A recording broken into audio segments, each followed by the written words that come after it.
Today we're interviewing Miss Aniela and her new book, Creative Portrait Photography.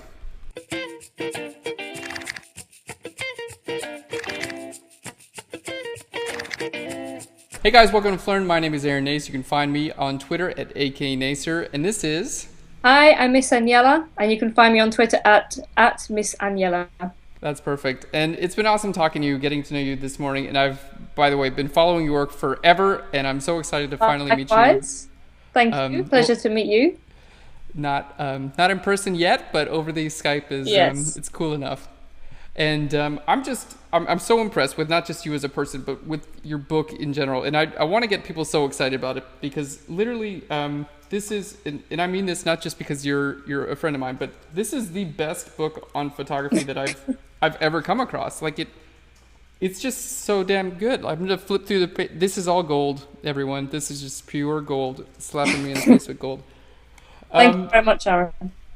I totally mean that. It's just so good on every level, and I'd love to speak for a little bit on why I think it's so good. But first, I'd love for you maybe would you mind giving like a little introduction on the book and tell everyone a little bit about it? Yeah, sure. So this is my second book. The first book was self-portrait photography, where I kind of showed 5 years of the stuff I'd been mostly doing, which was pictures of myself. And this book is kind of like the look-up of portraiture at other subjects, but it also includes more self-portraits that I've done since the last book. But this book is full of everything that I've gone on to do from the self-portraiture, so everything from fashion images to commission shoots to commercial projects, collaborations, nude images. So it's a really great all-round look at what we've come to embody as creative portrait photography. That's brilliant. I love that. And I think, my favorite part about the book is, well, not only are the photos like all stunning because they're yours and you happen to be an awesome photographer, but you don't really hold back everything. Like this is, this page, for instance, is a page with Brooke Shaden, who's another amazing photographer. And you go over like, the shots that didn't quite work out. And you really do an amazing job at explaining not just what like is in the shot, but why is in the shot. Like why you came to make the decisions you did. And that's to me like the most valuable thing a photographer, an artist like yourself can offer is like, kind of getting the why behind the actual shots. I think what I really wanted to emphasize in the book was not just, the idea of everyone knows like the before and after. Everyone wants to know the before and after in photography. But what I really wanted to hone in on is the idea that there's how you get to the before shot, because getting to the before shot, how do you make a shoot happen? How do you kind of keep yourself going through the shoot, and then how do you pick the shot that you want to work on? And these are all decisions that you have to make before you go anywhere near any kind of processing operation. So that really is about making people kind of more inspired to actually make a shoot happen and to look at their pictures and to know why they're picking one that they do, and not just because it's one that matches something they've seen in a tutorial, or really trying to think about why, the whole concept behind every photo shoot they do. Yeah, and I can totally see that in your work and in your book. And everything that I read, in the book is like it's very apparent that everything you do is very intentional. Like I wrote down here that it's not luck. Like what you're doing is not luck. Like why you're doing it, and you thought about every little step along the way. And it really does come across in your book as well. And I think it does a really great job of like teaching other people, like, kind of how to think as a creative person, which is, it's helped me. Oh, good. No, I'm pleased to hear you say that. But another thing in the book is that I'm quite pleased with how, the writing in the book, the way I've written about the shoots that I've done, it's I like to think that it's quite unpretentious, because sometimes there's shoots where I haven't quite known what I was doing, or I was a bit unclear on what the final product was going to be, and that's okay. I hope to show that is okay to be kind of like you're caught up in shooting a model wearing a certain outfit in a certain location, but you're not quite sure on how it's all coming together and what you're going to do with it. Like, for example, there's a shoot in the book I'm talking about this model I've shot called Maria, who's standing around the streets in Hackney in London, and to be honest, I was quite confused on the shoot because the team wanted, like a nice pretty shoot, and I was a little bit bored of the idea of a pretty shoot, and I wanted to do something a bit more candid and strange. And in the book, I talk about all the things that are going through my head and kind of how I made sense of it and some of the mistakes that I may have made, or things that didn't quite go to plan or way they should be, but how it all emerged into a set of images that are not just about hitting some particular spot, but they're about telling a story. Even my confusion being part of that story, and so every story in the book is a little bit different and have those different kind of real life emotions involved in them. So it's not all about being perfectly like prepared and steering this, operation that goes perfectly to a master plan. So I want everyone to understand when they pick up this book, it's not about me trying to be really performative and say, here's how to do it X, Y, Z. It's about me as a human kind of opening up and saying, this is how my mind has meandered on these different occasions. I think that's perfect because I mean we've all been through plenty of that, right? Yeah, it's all the time. Sometimes sometimes our minds meander more than others, but usually with myself anyway, people ask me, sometimes where I get my creativity from, and I think it's exactly what you just said. It's like, well, sometimes you just don't even know what's going to happen, and you're just like, all right, let's go with it. Yeah, cool. Definitely. Well, I think that's perfect, and I think what you just said it's great because it's you trust your gut. Like if you have a feeling of something you think is right, you'll try to go with that feeling. Yeah. I think that's perfect. Well, cool. I have a couple questions for you about the book in particular. And one of the questions is, you have this great section in the back, which I actually, to tell you the truth, I was not expecting, and I was pleasantly surprised. You feature a lot of other great photographers in the book. Some of these people I'm friends with as well, which is just, it was amazing to see, their work in your book, and I'm sure they were really honored by it. I was curious, how did you go about choosing the people that were going to be featured in your book? I guess when I first knew that I was going to be writing a book on portraiture, it took me a little while to kind of get my head around the fact that this wasn't going to be a regular portraiture book. It had to be something different. There's lots of books about portraiture out there. So I wanted to really establish with myself what was different about this book and the people who are going to be going in it. Because I did have a choice whether to put contributors in or not, and I decided that I would have them in because I think the beauty is of having a book not just about yourself. I mean, it's an extra selling point to the book for a start, but it's also a way of kind of really delivering your message in a stronger manner. The idea of you're almost like positioning yourself as part of a movement in the current time, rather than just saying, here's all my work. You're kind of more like showing other artists that represent what you feel you're about as well. So I wanted to choose artists that reflected that. Brooke Shaden was a kind of obvious choice I wanted to put in because I'd done some things with her around about the time just before I was writing the book or just after, I can't remember. But I was showing with her and doing some workshops with her and doing some pictures together as well, which are in the book. And she kind of epitomizes the whole idea of creative portrait photography because, well, all of the people in the book actually, they take they take pictures of people primarily, but the way they take pictures of people is all a bit different. They use interesting locations or they shoot regularly on location. They have methods that are a little bit different from what you might call a regular photographer, or they're a bit quirky. For example, Kirsty Mitchell, she's got a completely unique story. I don't think I know anyone, I think the best photographers are those who have a completely unique thing going on, where their story and their creativity and the way they present themselves all makes this really unique blend that they put out there. And she spent 2 3 years making these amazing sets and props that she photographs. And she's just coming out in the news now, actually, because she's reaching the end of her series, Wonderland series, and her work's just amazing. It's so inimitable. You've got these sets that some people think are photoshopped, and then you learn that she's done it all by hand. So yeah, she's incredible. And then you've got Peter Kemp, who shoots very kind of Tim Walker-like setups in studios, also on location as well. But he does really quirky, surreal things with models and costume. And then you've got Susanna Benjamin, who's a bit different from the others. She still fits in as part of this movement I want to show, but in a different way. Like her work is a lot quieter in terms of like setups. She doesn't.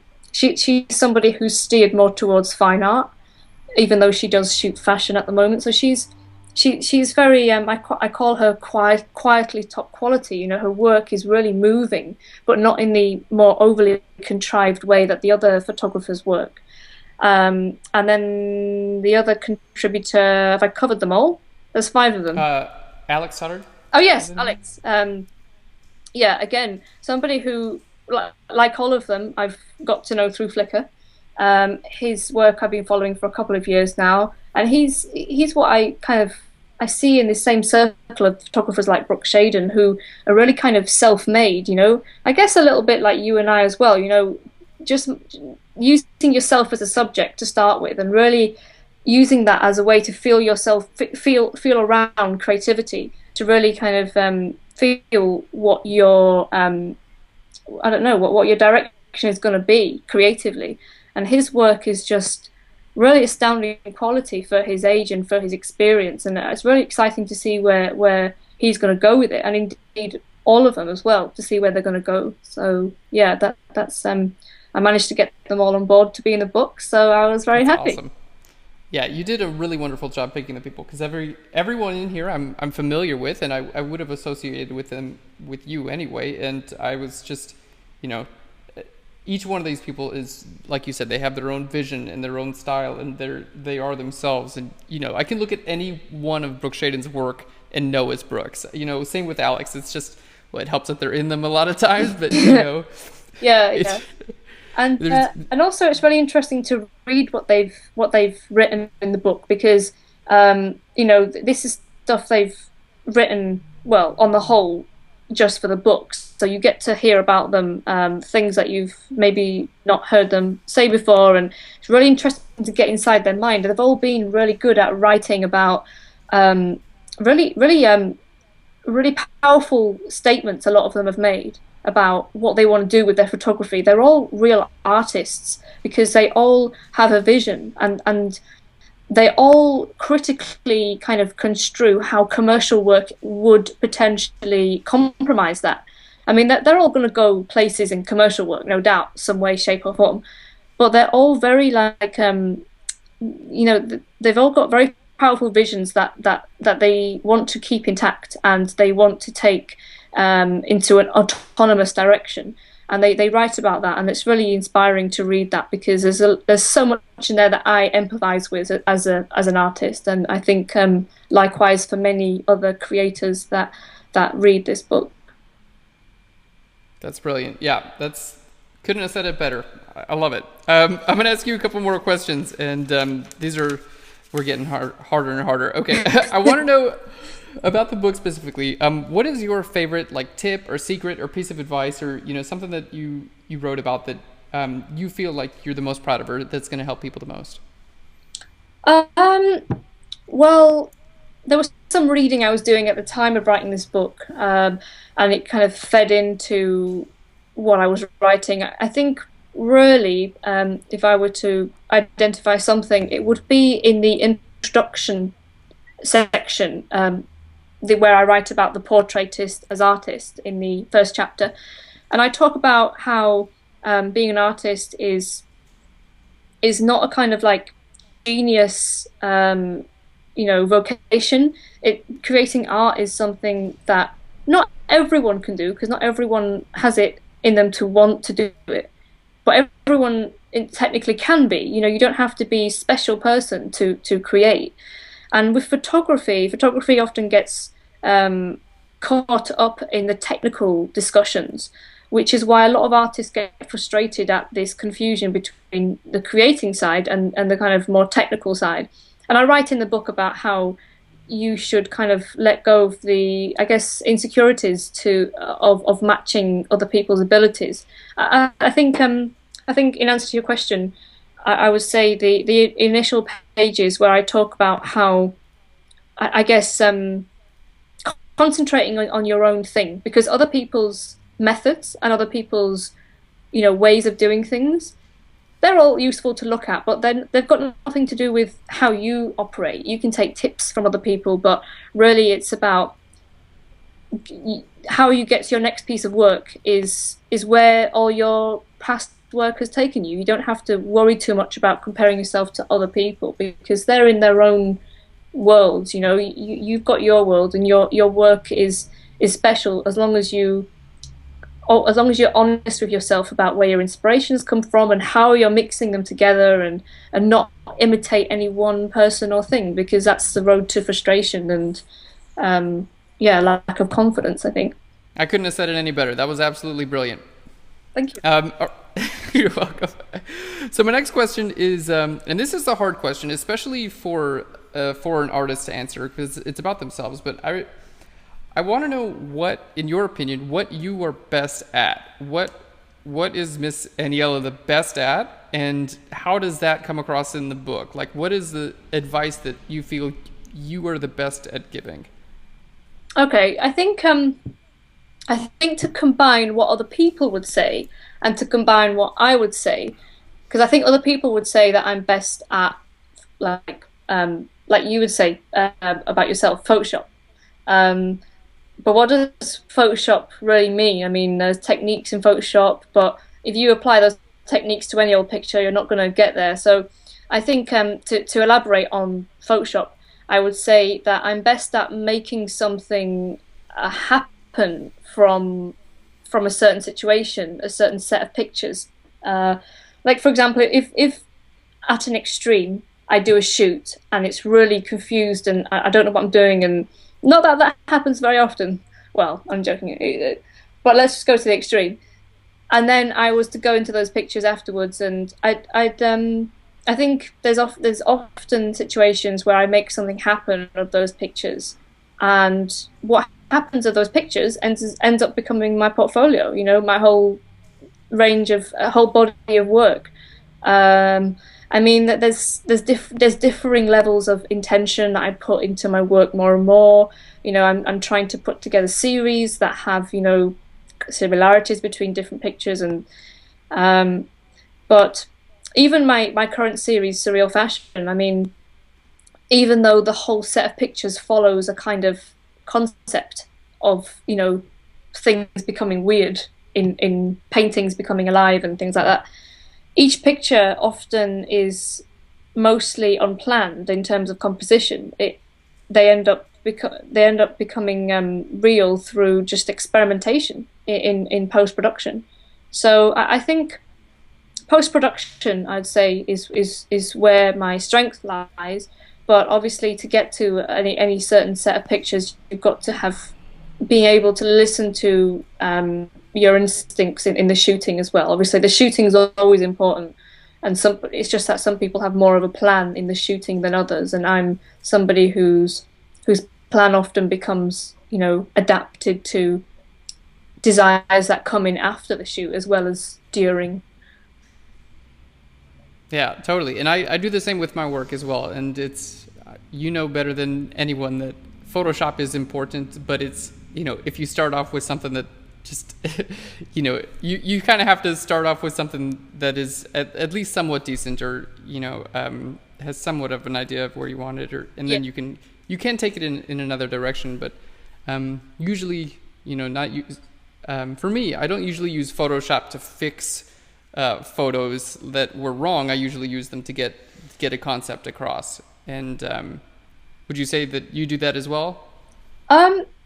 Well, I've heard people say things like "get it right in camera," but I kind of think to myself, well, what is right? Because a lot of my pictures, I don't know what right and wrong were when I was shooting. I've made something that is almost just like alchemical. It just happens, But when I look at your work, Karen, I see what I kind of envy about you is how you do have a plan, and you kind of manage it like this big operation that's really well taken care of, and then you make something really amazing happen afterwards. It's not like really dreary and boring. You actually make something really interesting at the end. And it's conceptual, but at the same time it's technically competent, but at the same time it's very creative. And yeah, that's what I really like about your work. But with me, it's more like something happens that often the best things happen where there wasn't a plan. Sometimes where there is a plan, things just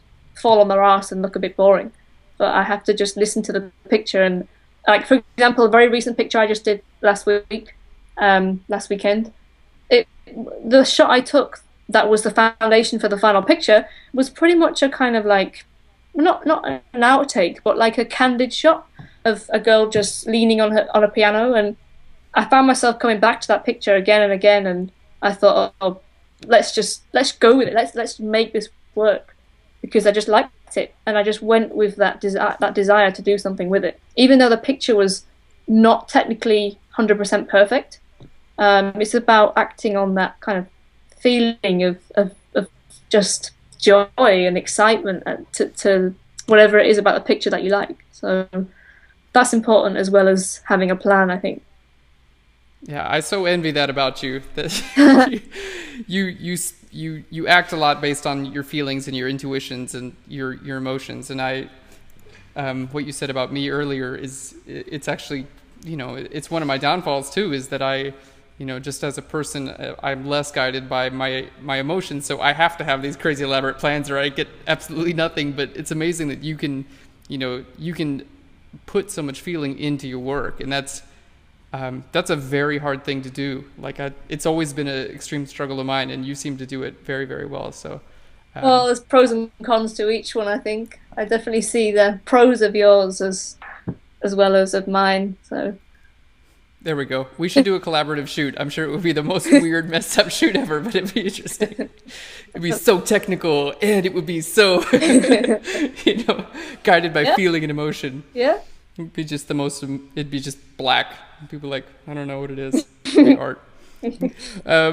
Cool. I love your answer there.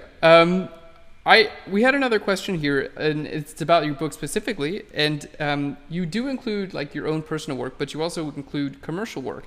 And we were curious, why you would choose to put both of them in, and what are your approaches different? How are your approaches different between the two? Well, I think the first thing I'd say is that there is a blurred line between the two. I think if I'd done commercial work that was really boring, which I haven't done much of, but then again, in terms of percentage, most of my work, full stop, is personal work. So the commercial work that I put in there is, I feel it kind of belongs to my body of work, because I've kind of applied, I'm not going to say the word style, but, well, I'll say the word style very, very tentatively, because sometimes that word's problematic, but I've applied my style to shooting whatever, a band or shooting, like, for example, Tim Andrews in the book. And I guess I put them in because I feel like they belong enough. I feel like they're interesting enough, but they also add a bit of variety, because I'd like people to see that it's not all about having, well, obviously a lot of my work is me, so I want people to see beyond that a little bit more. And also I just want people to see beyond the kind of pretty female models that people mostly often shoot, I guess, just to see a different kind of subject, like the band or the guy in the abandoned hospital. But yeah, I think it's mostly because what I do as an artist, on my website, for example, is all of the work that I feel is part of one. I've considered separating it, but at the moment, I feel like I've when someone hires me, it's based on all of my work, all of my personal work, and then something of my personal style goes into that work. But like I said, if it was something really boring and bog standard, like I don't know, if I shot a wedding or something and they wanted very formal pictures, then they wouldn't belong because they're almost like a different genre than creative portraits. But I felt like the commercial work in this book, they're all examples of a creative portrait in different contexts. Yeah, I feel that's brilliant. So you've defined yourself as the artist you want to be, and now doing commercial work, people know to hire you as the person who you've created yourself to be. And so people, they search that out, and the people who are interested in doing what you do so well, they're the ones who find you. And it seems like in that way, you're still able to keep your soul and your artistic integrity along the way. Yeah, that's the dream, I think, isn't it? That we all want that dream. So yeah. Can we just find someone to pay us to do exactly what we want to do all the time? Yeah. Would that be nice?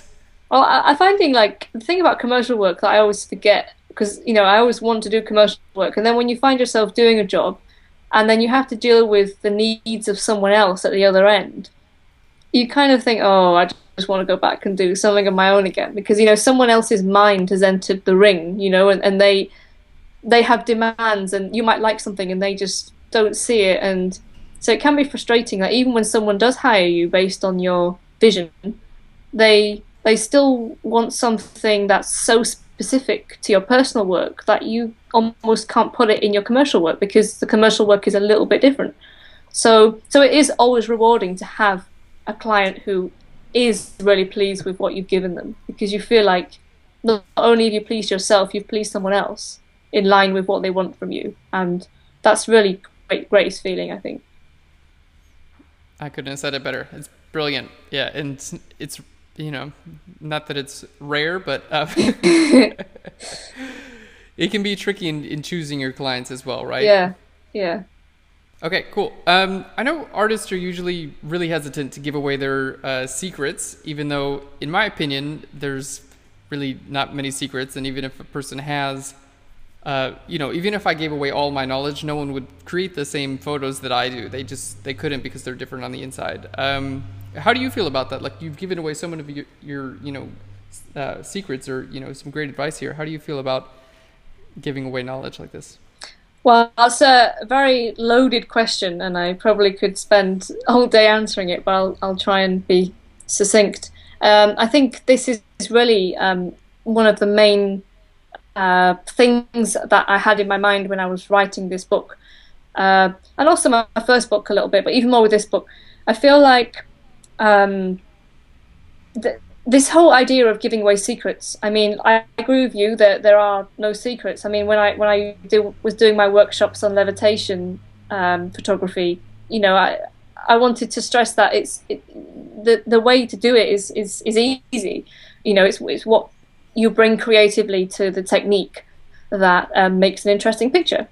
But I think the problem lies in the attitude of people who think that there are secrets, or this whole kind of the notion of there being secrets, or people feeling encouraged to feel like if they hear an artist give a tutorial on something, that's it, that they can that they're loaded with what they need, and they can go and feel free to do whatever they like with it, in terms of being like that photographer.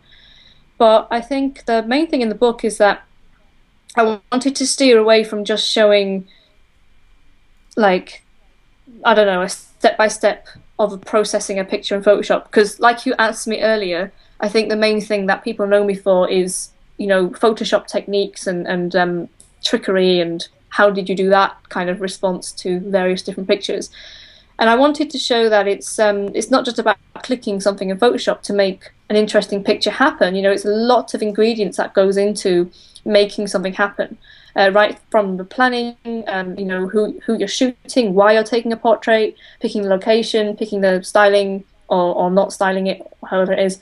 And then when you've got your pictures, choosing one, and why you're choosing that particular one, and where you're going with it in Photoshop, and then how you're presenting it, right through to what title you give it, and then how it kind of stands as your body of work, your final series or whatever, and where it's going to go after that, and then how you move on to the next piece.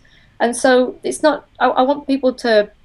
I really wanted to encourage people to read my book as like a collection of stories about how I've gone to do these different shoots, and rather than them feeling that they can follow it like a recipe, I want them to read it more like, you know, a story, something, a mixture of different um, bits of information, you know, not just about the technical, well, bits of the technical, a bit of the anecdotal, talking also about the artistic intention throughout the process.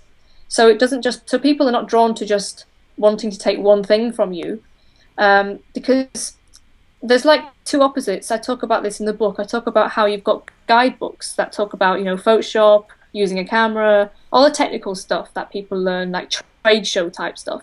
And then on the other end, you've got these books out there that are full of artist work, but no words at all, you know, they're just pictures. And the artist is almost like completely locking themselves away and not talking. Or they're presented very, you know, mysteriously, and they're just talking, someone's talking for them and just saying how great they are and where they've exhibited, and that's it. So I want the book to be like a balance between the two.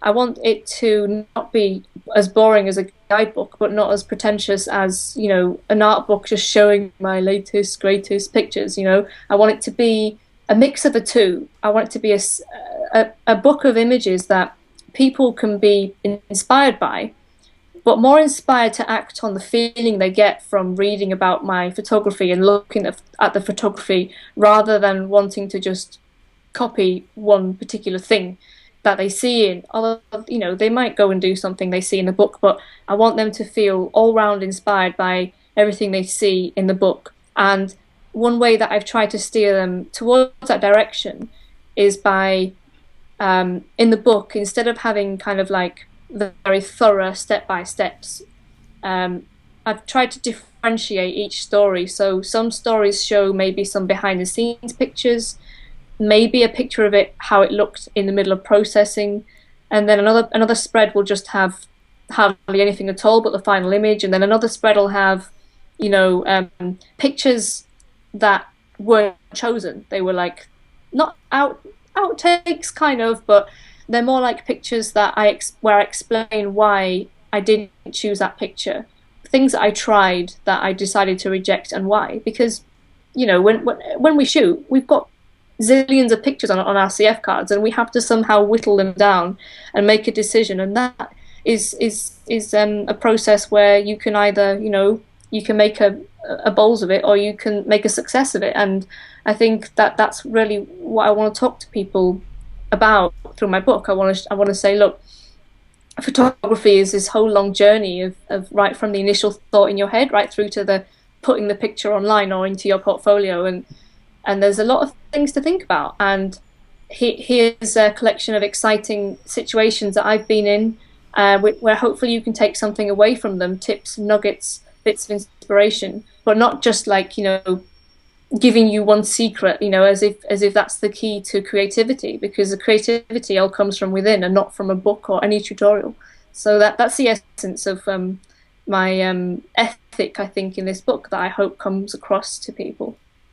It definitely does. It comes across, and that's why I like this book so much, because I don't think in anywhere do you say Control-Alt-Z or clone stamp or apply image, but it's still a brilliant book, and I think your intentions definitely do come across in the book. So congratulations, it's just awesome, and you're making me want to write a book, even though now I'm totally intimidated by you, because you've done this, and when people and I love ask me about Photoshop technique, I do always point them to Phlearn, by the way. Hey, there we go, some cross promotion. I love it. Well, Phlearn, you know, I've heard is the best website in the world to learn Photoshop and photography online. Oh, really? I've heard that, yeah. Someone said that around here this morning, I think. Well, Natalie, thanks so much for everything. This is an amazing opportunity to get to meet you and to be able to review your book, and you've answered a lot of my questions. And just talking with you makes me want to, like, you know, run out the door right now and go take photos. And that's the best thing in the world that you can offer, I think, to an artist. And we're going to be doing a giveaway of some of these books as well, right? Cool. Well, we're doing something really cool. We're actually going to be giving away 3 copies of Natalie's book, and we're going to write all the contest entries and everything like that below the post, so you guys can get your chance to win one of these copies. And really, this is just, it's an amazing book. And even if you hadn't have sent me graciously a free copy in the mail, I would be going out and buying this because it's just, it really is that good. Thank you. Thanks. Thank you. All right. Cool. Well, thanks so much for everything, and I'll Phlearn you later, Natalie. Thank you so much for having me. Thank you, Aaron. Bye-bye. Bye-bye.